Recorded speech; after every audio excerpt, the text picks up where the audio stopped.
À la une ce jeudi, le deuxième jour de la visite d'État du président gabonais Ali Bongo en Côte d'Ivoire. Après Yamoussoukro hier, il est arrivé à Abidjan ce matin. 5 accords de coopération ont été signés entre les deux pays. 22 autres le seront avant la fin de cette visite de 72 heures. Le Salon international des équipements et des technologies de transformation de l'Anacard s'est ouvert hier. Inventeurs, industriels et structures d'encadrement exposent leur savoir-faire pendant 3 jours. 4 bateaux clandestins, à savoir 2 chalutiers chinois et 2 sardiniers ivoiriens arraisonnés par la Marine nationale. Ils pratiquaient la pêche de façon illégale dans les eaux ivoiriennes. Vous êtes sur RTI 1, bonjour et merci d'être avec nous pour ce nouveau point de l'actualité. Il est en terre ivoirienne depuis hier, précisément à Yamoussoukro, la capitale politique.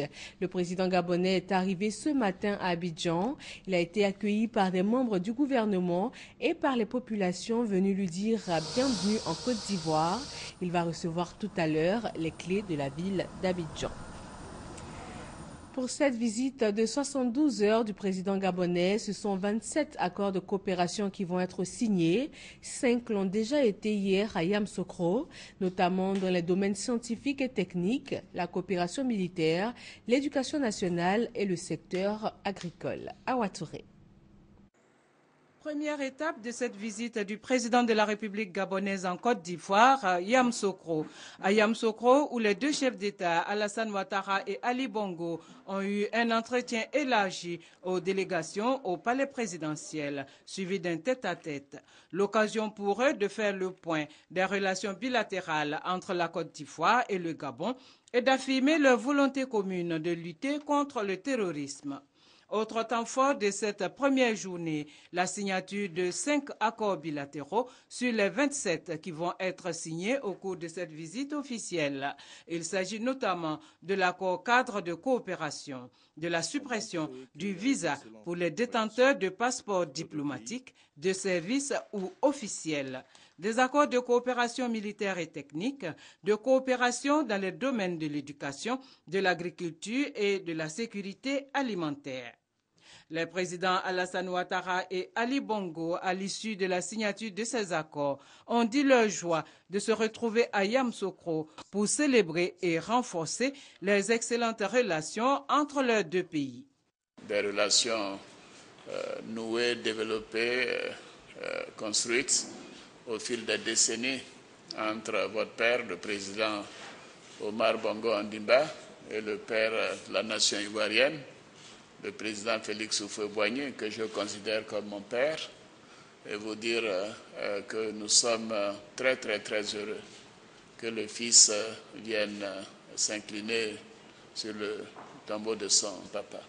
Ces relations ne sont pas seulement personnelles et politiques, mais elles sont également économiques et commerciales. D'ailleurs, l'évolution des échanges entre nos deux pays au cours de ces 5 dernières années le démontre.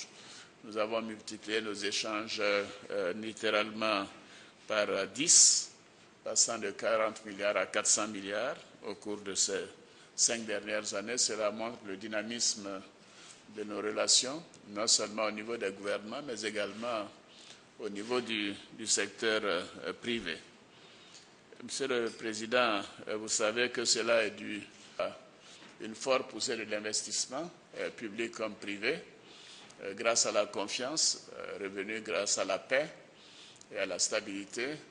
Et cela a permis à la Côte d'Ivoire d'avoir des taux de croissance très élevés ces 3 dernières années, environ 10% en 2012, 9% en 2013, et je pense à peu près au même niveau aujourd'hui en 2014. Cela est également dû à la bonne gouvernance. Et je sais que cela vous tient à cœur et ce que vous appliquez cela également au Gabon. Et grâce à la démocratie qui se développe et également le processus de réconciliation qui se renforce. Nous sommes totalement en phase avec vous et soutenons et apprécions la pertinence du plan national de développement que vous avez su initier et mettre en œuvre.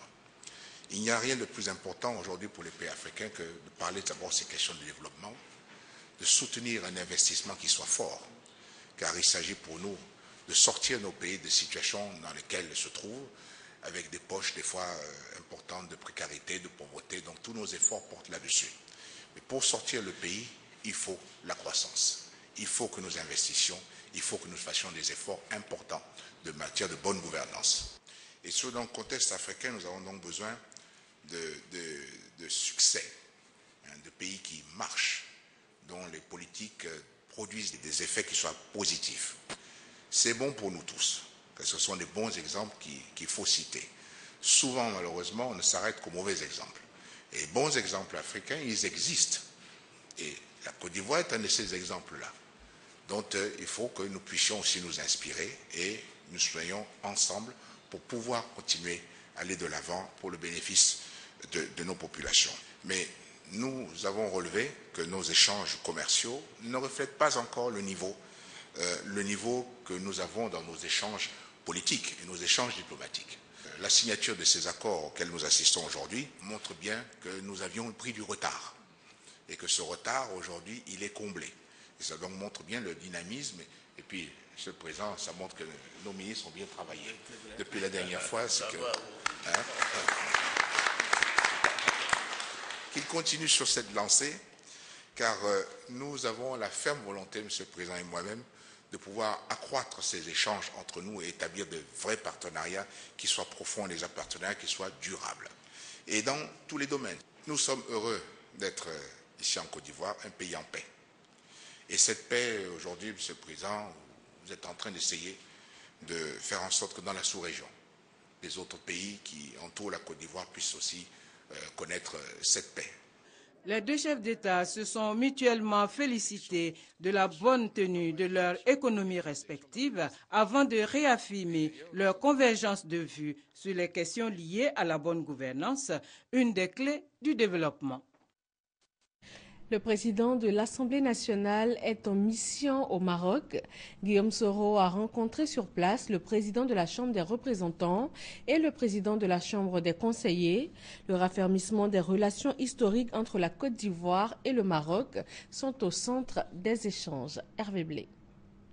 Le président de la Chambre des représentants, le Parlement marocain, était bien heureux d'accueillir le président de l'Assemblée nationale ivoirienne.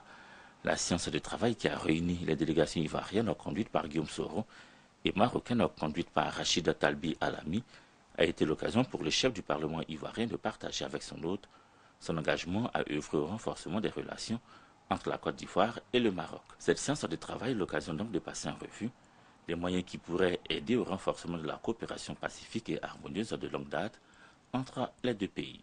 Nous avons discuté d'un certain nombre de points, l'échange économique entre nos deux pays, l'échange culturel, les relations politiques et puis maintenant nous voulons passer à un stade plus avancé, c'est de renforcer les relations entre les deux institutions législatives des deux pays pour pouvoir défendre ensemble nos intérêts, l'intérêt de nos peuples et puis les intérêts et les causes justes de l'ensemble des peuples de l'Afrique. Les relations historiques entre le Maroc et la Côte d'Ivoire et de leur renforcement. Il a été également question au cours de la séance de travail avec Mohamed Cheikh Biadila, le président de la Chambre des conseillers. Il s'est réjoui d'avoir l'occasion d'aider au renforcement des relations entre son pays et la Côte d'Ivoire. Cette rencontre avec le président de ce qui équivaut au Sénat au Maroc a été suivie d'une autre avec la ministre déléguée auprès du ministre des Affaires étrangères et de la coopération, rencontre jugée fructueuse. L'occasion nous a été permise cet après-midi pour discuter du rôle de la diplomatie parlementaire, d'explorer toutes les pistes pour faire évoluer ces relations, notamment la piste économique. Et là, il y a lieu de signaler qu'il est prévu la tenue d'un forum économique maroco-ivoirien. Il est également prévu la tenue d'une prochaine commission mixte entre nos deux pays. Le droit fil donc de ce qui a été initié par nos exécutifs respectifs. Les parlements entendent, dans le cadre de la diplomatie parlementaire, se retrouver pour renforcer et consolider nos relations. Nous avons ensemble convenu de travailler dans la complémentarité, à faire en sorte que les relations entre le Maroc et la Côte d'Ivoire demeurent au beau fixe et qu'elle puisse s'améliorer. La visite d'amitié et de travail du président de l'Assemblée nationale Guillaume Soro au Maroc s'achève ce jeudi. L'accompagne, et comme cela est de tradition désormais, des membres du Parlement ivoirien. En prélude au 15e sommet de la francophonie, la conférence ministérielle de la francophonie s'est ouverte hier à Dakar, au Sénégal. Elle a adopté plusieurs résolutions, notamment sur la santé, l'éducation et la sécurité dans l'espace francophone. Le reportage de Gabriel Zani, envoyé spécial à Dakar. La 30e conférence ministérielle de la francophonie CEMEF, présidée par Mankeur Ndiaye, s'est ouverte ce mercredi 26 novembre au centre de conférence internationale de Dakar. Une rencontre institutionnelle qui se tient 2 jours avant celle des chefs d'État et de gouvernement pour préparer l'ordre du jour du sommet. 9 résolutions ont été adoptées, dont l'une sur la situation de crise dans l'espace francophone. Une résolution sur la solidarité qui doit prévaloir dans la lutte contre l'Ebola, une résolution importante sur la stratégie économique de la francophonie, une résolution qui porte également sur l'autonomisation des jeunes et des femmes, autant de résolutions qui vont constituer comme des feuilles de route. Lutte contre le trafic de faux médicaments, l'éducation bancaire, des sujets tout aussi importants les uns que les autres pour les pays francophones. La déclaration du sommet des chefs d'État a été aussi revue et adoptée par la CEMEF. Le projet de déclaration de Dakar comprend tous ces aspects de l'orientation stratégique de l'OIF pour les États francophones et impulser une politique commune. Ce projet de déclaration sera soumis aux chefs d'État des pays membres de l'OIF et constituera la feuille de route de la politique francophone de 2015 à 2022. Direction la République démocratique du Congo pour découvrir la Maison des savoirs de la francophonie. C'est un espace de 600 mètres carrés avec bibliothèque, ludothèque, espace numérique, salle de formation.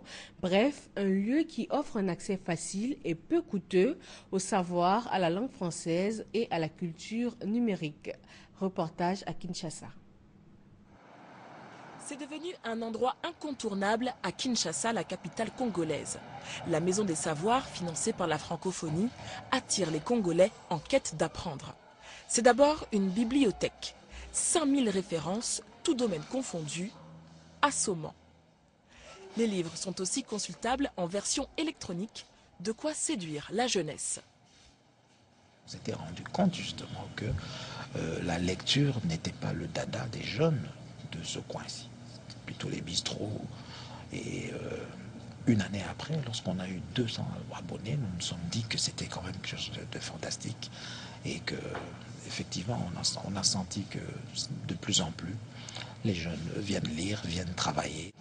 La Maison des Savoirs, c'est aussi un lieu de formation en informatique, avec initiation à Internet et au logiciel bureautique pour les novices. C'est pas ça. J'étais nulle en informatique, j'avais trouvé mieux de venir le faire ici pour compléter ma formation. Les coûts qu'on a eu à payer, c'est très bas par rapport à la qualité de la formation. Le prix, c'est l'argument phare. La formation coûte 40 €, l'accès aux livres, DVD et à Internet, 8 € par an en moyenne. Cet espace culturel se veut le lieu de la francophonie de proximité. La Maison de Savoir a pour objectif de lutter contre la fracture numérique et de donner l'accès facile au savoir et aux connaissances à un prix moins onéré.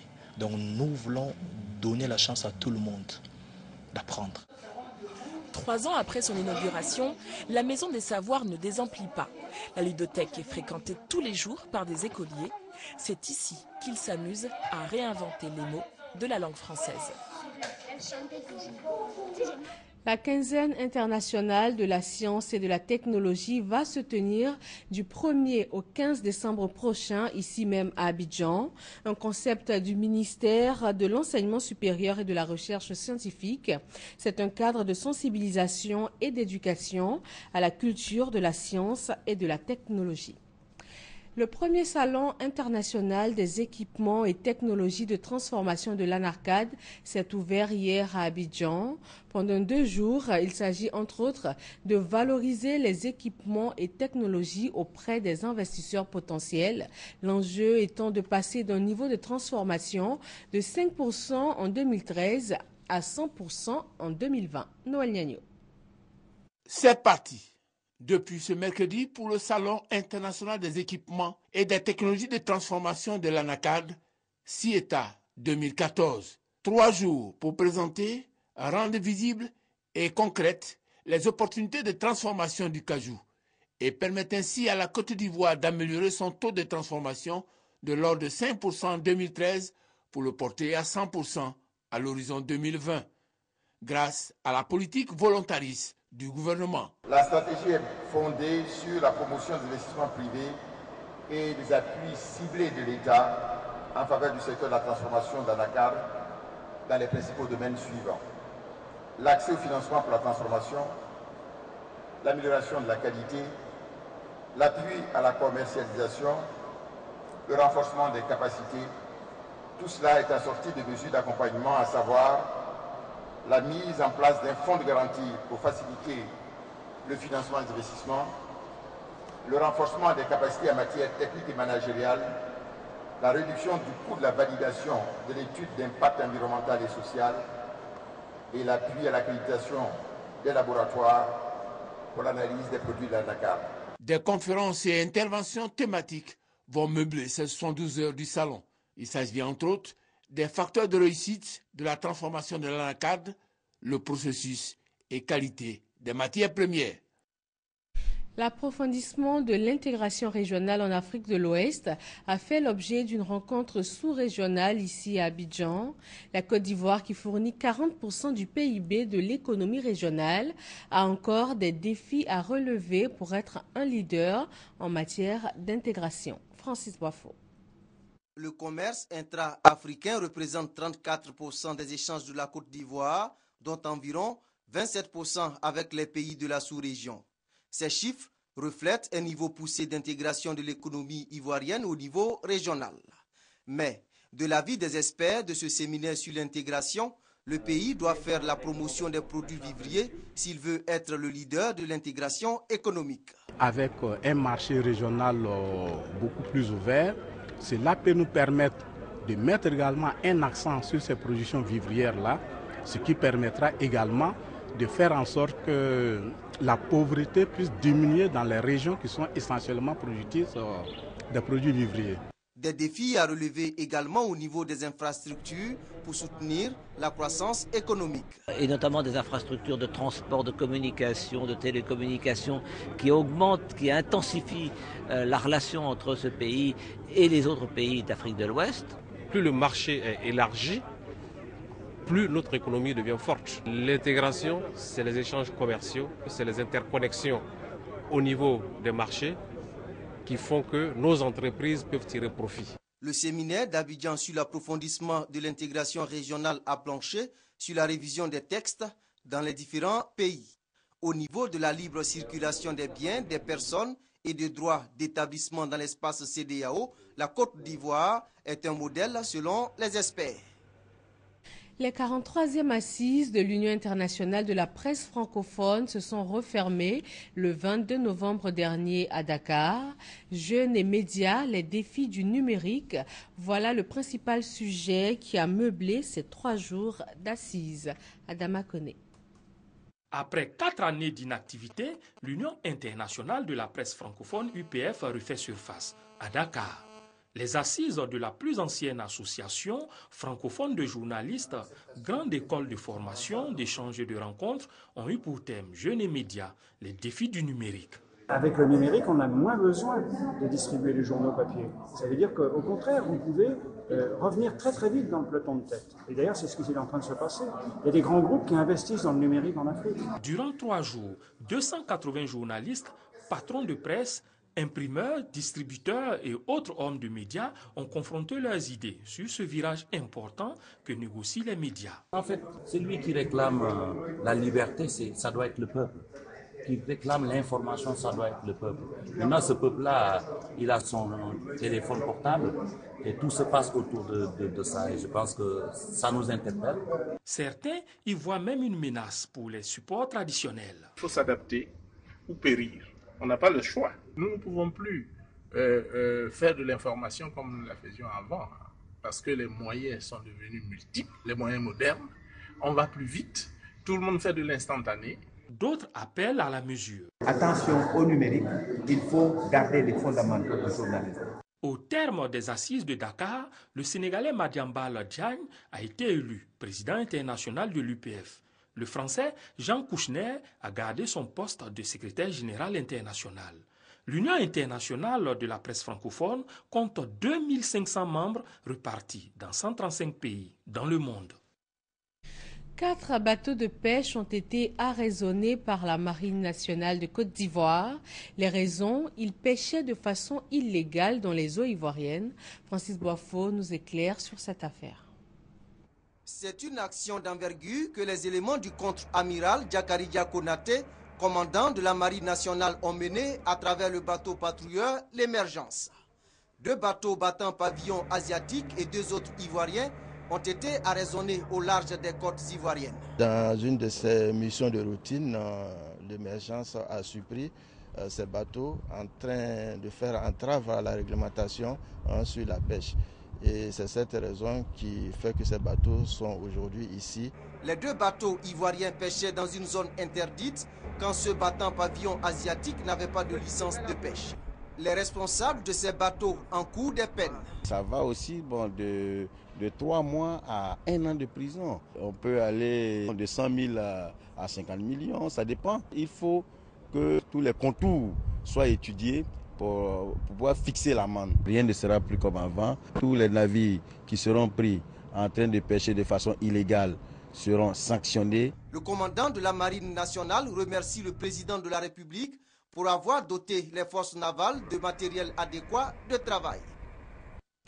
Le lieutenant-colonel Hervé Touré prend la tête du 3e bataillon de Bouaké. Il devient le 21e chef de corps après le lieutenant-colonel Ali Koulibaly. La passation de commandement s'est déroulée en présence des autorités militaires, administratives et de la société civile. Amadou Ouattara, Kader Sogodogo. 3e bataillon d'infanterie, de par le président de la République, chef suprême des armées, vous reconnaîtrez désormais pour chef le lieutenant-colonel Touré Hervé Armand Pélican, ici présent. Le 3e bataillon d'infanterie de Bouaké a un nouveau chef de corps. Le lieutenant-colonel Touré Hervé Armand Pélican remplace le lieutenant-colonel Ali Koulibaly. La cérémonie de passation de charge s'est déroulée en présence du commandant des forces terrestres, le général de brigade Soumaoro Gaoussou, des autorités administratives de Bouaké et des invités de la société civile. Le 3e bataillon d'infanterie de Bouaké a été créé le 1er mai 1964. Le lieutenant-colonel Touré Hervé Armand Pélican en est son 21e chef de corps. Le nouveau commandant du 3e bataillon a promis travailler dans la rigueur professionnelle. Il a exhorté les troupes sous sa responsabilité à avoir un esprit républicain. Je me vertuerai tout au long de mon commandement à mériter cette confiance placée en ma modeste personne et à rendre visibles les orientations du chef d'état-major général des forces républicaines de Côte d'Ivoire. Toute ma gratitude au chef de l'État qui a fait l'insigne honneur de me placer à la tête du 3e bataillon d'infanterie. À vous, militaires du 3e bataillon, j'attends de vous une adhésion active et surtout une discipline consciente et volontaire. Un défilé des troupes à pied, composé de 5 sections, a clos cette cérémonie de passation de commandement au 3e bataillon d'infanterie de Bouaké. Parlons santé avec la lutte contre la rougeole. À San Pedro, zone sud-ouest de la Côte d'Ivoire, les parents sont invités à faire vacciner les enfants âgés de 6 mois à 9 ans. La campagne de vaccination va durer du 21 au 30 novembre. Thérèse Yoboué. Pour cette 3e campagne de vaccination de suivi contre la rougeole dans la région de San Pedro, ce sont 283 049 enfants de 6 mois à 9 ans qui sont concernés. Cette campagne va se tendre jusqu'au 30 novembre 2014. Il s'agit de donner la chance aux enfants ayant manqué la vaccination de routine. L'objectif étant de réduire la morbidité et la mortalité des jeunes enfants. Le directeur départemental de la santé et de la lutte contre le sida à San Pedro a exprimé sa gratitude à l'OMS, l'UNICEF, aux autorités préfectorales pour leur soutien dans la mobilisation des communautés. Il a ensuite exhorté la population, surtout les mères, à faire vacciner leurs enfants, car la rougeole, de par ses complications, peut entraver le développement, l'épanouissement des enfants. Une délégation de l'ONU-SIDA à la rencontre du ministre de la Promotion de la Jeunesse, des Sports et des Loisirs. Le directeur régional de l'Afrique de l'Ouest a été présenté au ministre. Il a été question aussi de maximiser la lutte contre le sida, surtout chez la jeunesse. Amsa Diaby. Une jeunesse ivoirienne forte, engagée et saine. Voilà ce que souhaite le ministre de la Promotion de la Jeunesse, des Sports et Loisirs. Pour Alain Lobognon, la sensibilisation reste donc la seule arme, mais pour qu'elle soit efficace, il faut des moyens conséquents. Alain Lobognon opte pour une bataille engagée contre le VIH-Sida. L'institution régionale ONU-SIDA entend bien l'accompagner. Nous souhaitons, nous, donc, accompagner le ministère de la Jeunesse dans son travail et essayer de trouver les ressources dont ce ministère a besoin au-delà des investissements faits par le gouvernement et par les partenaires du gouvernement ivoirien pour que ce département joue son rôle d'animation, d'impulsion et de mobilisation de la jeunesse dans le cadre de la lutte contre le sida, mais également dans le cadre de la promotion de la santé et des comportements sains dans la jeunesse ivoirienne. Le ministre de la Promotion de la Jeunesse, des Sports et Loisirs entend aussi réduire la facture de santé à travers la pratique du sport dans toutes les régions de Côte d'Ivoire. Rappelons pour finir que le président gabonais est arrivé ce matin à Abidjan. Il a été accueilli par des membres du gouvernement et par les populations venus lui dire bienvenue en Côte d'Ivoire. Le président Bongo va recevoir tout à l'heure les clés de la ville et il a démarré, rappelons-le, son séjour en terre ivoirienne hier à Yamoussoukro, la capitale politique. Et voilà qui met fin à ce 13h. Merci de nous avoir suivis et surtout restez sur RTI1.